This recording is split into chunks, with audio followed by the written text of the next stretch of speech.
KaraokeBooks. The Man Who Was Thursday. Written by G.K.Chesterton. Audiobook. Chapter 8. The Professor Explains. When Gabriel Syme found himself finally established in a chair, and opposite to him, fixed and final also, the lifted eyebrows and leaden eyelids of the professor, his fears fully returned. This incomprehensible man from the fierce council, after all, had certainly pursued him. If the man had one character as a paralytic and another character as a pursuer, the antithesis might make him more interesting, but scarcely more soothing. It would be a very small comfort that he could not find the professor out, if by some serious accident the professor should find him out. He emptied a whole pewter pot of ale before the professor had touched his milk. One possibility, however, kept him hopeful and yet helpless. It was just possible that this escapade signified something other than even a slight suspicion of him. Perhaps it was some regular form or sign. Perhaps the foolish scamper was some sort of friendly signal that he ought to have understood. Perhaps it was a ritual. Perhaps the new Thursday was always chased along Cheapside, as the new Lord Mayor is always escorted along it. He was just selecting a tentative inquiry, when the old professor opposite suddenly and simply cut him short. Before Syme could ask the first diplomatic question, the old anarchist had asked suddenly, without any sort of preparation, "Are you a policeman?" Whatever else Syme had expected, he had never expected anything so brutal and actual as this. Even his great presence of mind could only manage a reply with an air of rather blundering jocularity. "A policeman?" he said, laughing vaguely. "Whatever made you think of a policeman in connection with me?" "The process was simple enough," answered the professor patiently. "I thought you looked like a policeman." "I think so now." "Did I take a policeman's hat by mistake out of the restaurant?" asked Syme, smiling wildly. "Have I by any chance got a number stuck onto me somewhere? Have my boots got that watchful look? Why must I be a policeman? Do let me be a postman." The old professor shook his head with a gravity that gave no hope, but Syme ran on with a feverish irony. "But perhaps I misunderstood the delicacies of your German philosophy. Perhaps policeman is a relative term. In an evolutionary sense, sir, the ape fades so gradually into the policeman, that I myself can never detect the shade. The monkey is only the policeman that may be. Perhaps a maiden lady on Clapham Common is only the policeman that might have been. I don't mind being the policeman that might have been. I don't mind being anything in German thought." "Are you in the police service?" said the old man, ignoring all Syme's improvised and desperate raillery. "Are you a detective?" Syme's heart turned to stone, but his face never changed. "Your suggestion is ridiculous," he began. "Why on earth?" The old man struck his palsied hand passionately on the rickety table, nearly breaking it. "Did you hear me ask a plain question, you pattering spy?" he shrieked in a high, crazy voice. "Are you, or are you not, a police detective?" "No," answered Syme, like a man standing on the hangman's drop. "You swear it," said the old man, leaning across to him, his dead face becoming as it were loathsomely alive. "You swear it. You swear it. If you swear falsely, will you be damned? Will you be sure that the devil dances at your funeral? Will you see that the nightmare sits on your grave? Will there really be no mistake? You are an anarchist, you are a dynamiter. Above all, you are not in any sense a detective? You are not in the British police?"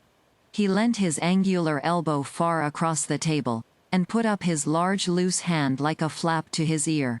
"I am not in the British police," said Syme with insane calm.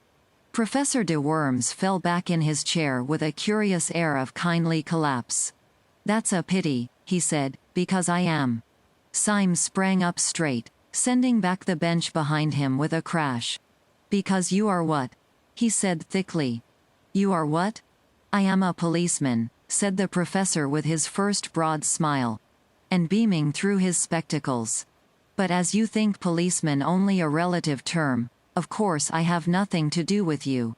I am in the British police force, but as you tell me you are not in the British police force, I can only say that I met you in a dynamiters club.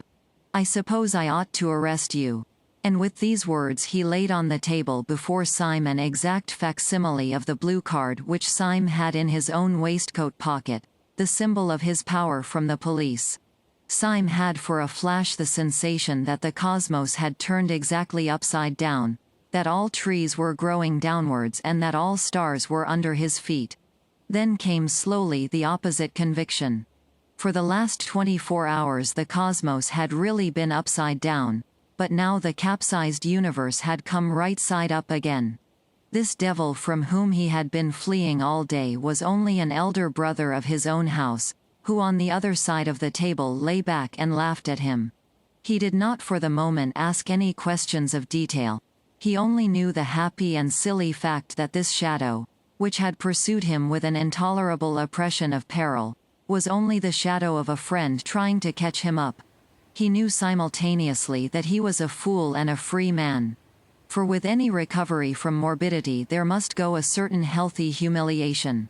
There comes a certain point in such conditions when only three things are possible.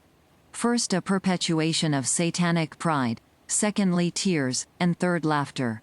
Syme's egotism held hard to the first course for a few seconds, and then suddenly adopted the third. Taking his own blue police ticket from his own waistcoat pocket, he tossed it onto the table. Then he flung his head back until his spike of yellow beard almost pointed at the ceiling, and shouted with a barbaric laughter. Even in that close den, perpetually filled with the din of knives, plates, cans, clamorous voices, sudden struggles and stampedes, there was something Homeric in Syme's mirth which made many half-drunken men look round. "What laughing at, governor?" asked one wondering laborer from the docks. "At myself," answered Syme, and went off again into the agony of his ecstatic reaction. "Pull yourself together," said the professor, "or you'll get hysterical. Have some more beer. I'll join you." "You haven't drunk your milk," said Syme. "My milk," said the other, in tones of withering and unfathomable contempt. "My milk. Do you think I'd look at the beastly stuff when I'm out of sight of the bloody anarchists? We're all Christians in this room, though perhaps," he added, glancing around at the reeling crowd, "not strict ones. Finish my milk? Great blazes. Yes, I'll finish it right enough." And he knocked the tumbler off the table, making a crash of glass and a splash of silver fluid.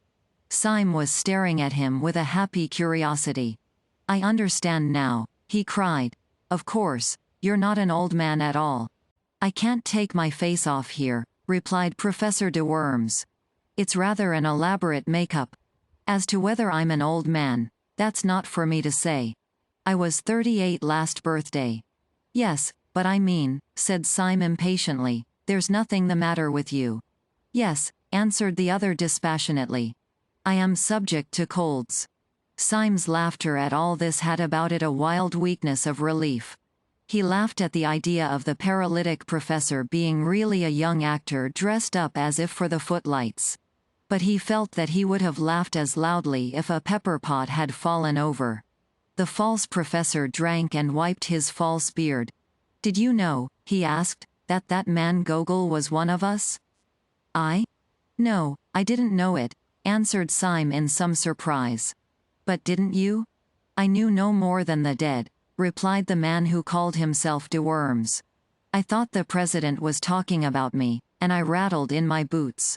"And I thought he was talking about me," said Syme, with his rather reckless laughter. "I had my hand on my revolver all the time." "So had I," said the professor grimly. "So had Gogol evidently." Syme struck the table with an exclamation. "Why, there were 3 of us there," he cried. 3 out of 7 is a fighting number. If we had only known that we were 3. The face of Professor de Worms darkened, and he did not look up. "We were 3, he said. "If we had been 300 we could still have done nothing." "Not if we were 300 against 4? asked Syme, jeering rather boisterously. "No," said the professor with sobriety. Not if we were 300 against Sunday. And the mere name struck Syme cold and serious. His laughter had died in his heart before it could die on his lips. The face of the unforgettable president sprang into his mind as startling as a colored photograph, and he remarked this difference between Sunday and all his satellites, that their faces, however fierce or sinister, became gradually blurred by memory like other human faces, whereas Sunday's seemed almost to grow more actual during absence, as if a man's painted portrait should slowly come alive. They were both silent for a measure of moments, and then Syme's speech came with a rush, like the sudden foaming of champagne. "Professor," he cried, "it is intolerable. Are you afraid of this man?" The professor lifted his heavy lids, and gazed at Syme with large, wide-open, blue eyes of an almost ethereal honesty. "Yes, I am," he said mildly. "So are you." Syme was dumb for an instant. Then he rose to his feet erect, like an insulted man, and thrust the chair away from him. "Yes," he said in a voice indescribable, "you are right. I am afraid of him. Therefore I swear by God that I will seek out this man whom I fear until I find him, and strike him on the mouth. If heaven were his throne and the earth his footstool, I swear that I would pull him down." "How?" asked the staring professor. "Why? Because I am afraid of him," said Syme, "and no man should leave in the universe anything of which he is afraid." De Worms blinked at him with a sort of blind wonder. He made an effort to speak, but Syme went on in a low voice, but with an undercurrent of inhuman exaltation. "Who would condescend to strike down the mere things that he does not fear? Who would debase himself to be merely brave, like any common prizefighter? Who would stoop to be fearless, like a tree? Fight the thing that you fear." You remember the old tale of the English clergyman who gave the last rites to the brigand of Sicily, and how on his deathbed the great robber said, "I can give you no money, but I can give you advice for a lifetime. Your thumb on the blade, and strike upwards. So I say to you, strike upwards, if you strike at the stars." The other looked at the ceiling, one of the tricks of his pose. "Sunday is a fixed star," he said. "You shall see him a falling star," said Syme, and put on his hat. The decision of his gesture drew the professor vaguely to his feet. "Have you any idea," he asked, with a sort of benevolent bewilderment, "exactly where you are going?" "Yes," replied Syme shortly. "I am going to prevent this bomb being thrown in Paris." "Have you any conception how?" inquired the other. "No," said Syme with equal decision. "You remember, of course," resumed the soi disant de Worms, pulling his beard and looking out of the window, "that when we broke up rather hurriedly the whole arrangements for the atrocity were left in the private hands of the Marquis and Dr. Bull. The Marquis is by this time probably crossing the Channel. But where he will go and what he will do it is doubtful whether even the President knows. Certainly we don't know. The only man who does know is Dr. Bull." "Confound it," cried Syme. "And we don't know where he is."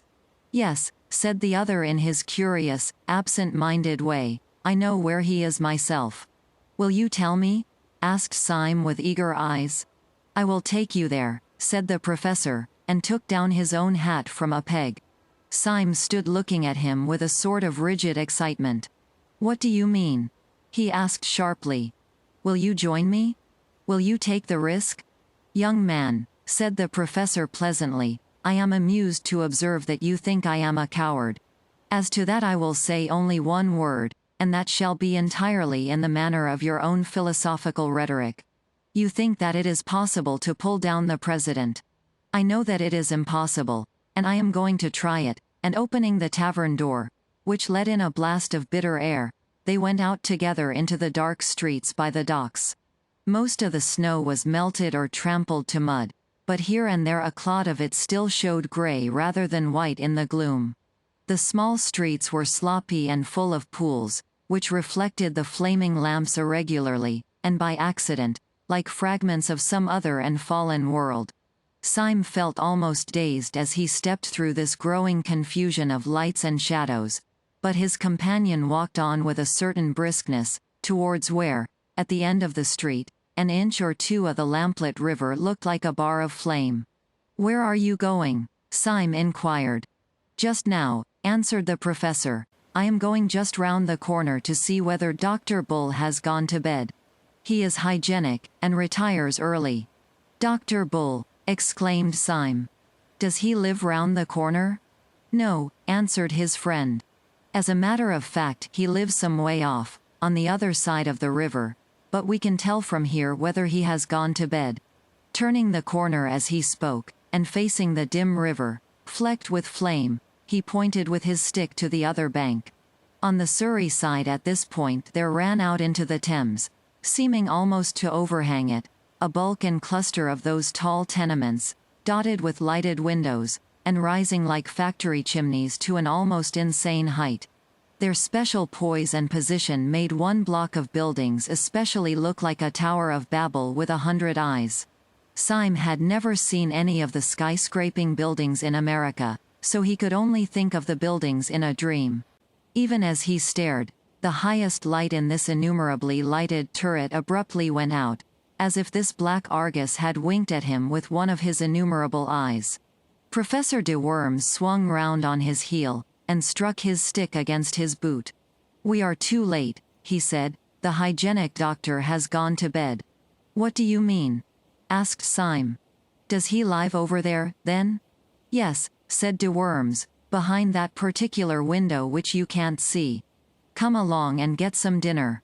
We must call on him tomorrow morning." Without further parley, he led the way through several byways until they came out into the flare and clamor of the East India Dock Road. The professor, who seemed to know his way about the neighborhood, proceeded to a place where the line of lighted shops fell back into a sort of abrupt twilight and quiet, in which an old white inn, all out of repair, stood back some 20 feet from the road. "You can find good English inns left by accident everywhere, like fossils," explained the professor. "I once found a decent place in the West End." "I suppose," said Syme, smiling, "that this is the corresponding decent place in the East End?" "It is," said the professor reverently, and went in. In that place they dined and slept, both very thoroughly. The beans and bacon, which these unaccountable people cooked well, the astonishing emergence of Burgundy from their cellars, crowned Syme's sense of a new comradeship and comfort. Through all this ordeal his root horror had been isolation, and there are no words to express the abyss between isolation and having one ally. It may be conceded to the mathematicians that 4 is twice 2. But 2 is not twice 1. 2 is 2,000 times 1. That is why, in spite of 100 disadvantages, the world will always return to monogamy. Syme was able to pour out for the first time the whole of his outrageous tale, from the time when Gregory had taken him to the little tavern by the river. He did it idly and amply, in a luxuriant monologue, as a man speaks with very old friends. On his side, also, the man who had impersonated Professor de Worms was not less communicative. His own story was almost as silly as Syme's. "That's a good get-up of yours," said Syme, draining a glass of Macon. "A lot better than old Gogol's. Even at the start I thought he was a bit too hairy." "A difference of artistic theory," replied the professor pensively. "Gogol was an idealist. He made up as the abstract or Platonic ideal of an anarchist. But I am a realist. I am a portrait painter. But, indeed, to say that I am a portrait painter is an inadequate expression. I am a portrait." "I don't understand you," said Syme. "I am a portrait," repeated the professor. "I am a portrait of the celebrated Professor de Worms, who is, I believe, in Naples." "You mean you are made up like him," said Syme. "But doesn't he know that you are taking his nose in vain?" "He knows it right enough," replied his friend cheerfully. "Then why doesn't he denounce you?" "I have denounced him," answered the professor. "Do explain yourself," said Syme. "With pleasure, if you don't mind hearing my story," replied the eminent foreign philosopher. "I am by profession an actor, and my name is Wilkes. When I was on the stage one mixed with all sorts of bohemian and blackguard company. Sometimes I touched the edge of the turf, sometimes the riff-raff of the arts, and occasionally the political refugee. In some den of exiled dreamers I was introduced to the great German nihilist philosopher, Professor de Worms. I did not gather much about him beyond his appearance, which was very disgusting, and which I studied carefully. I understood that he had proved that the destructive principle in the universe was God. Hence he insisted on the need for a furious and incessant energy, rending all things in pieces. Energy, he said, was the all. He was lame, short-sighted, and partially paralytic. When I met him I was in a frivolous mood, and I disliked him so much that I resolved to imitate him. If I had been a draughtsman I would have drawn a caricature. I was only an actor, I could only act a caricature. I made myself up into what was meant for a wild exaggeration of the old professor's dirty old self.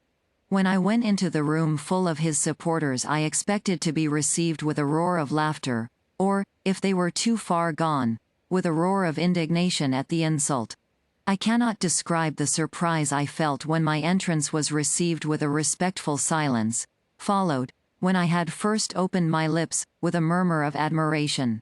The curse of the perfect artist had fallen upon me. I had been too subtle, I had been too true. They thought I really was the great nihilist professor.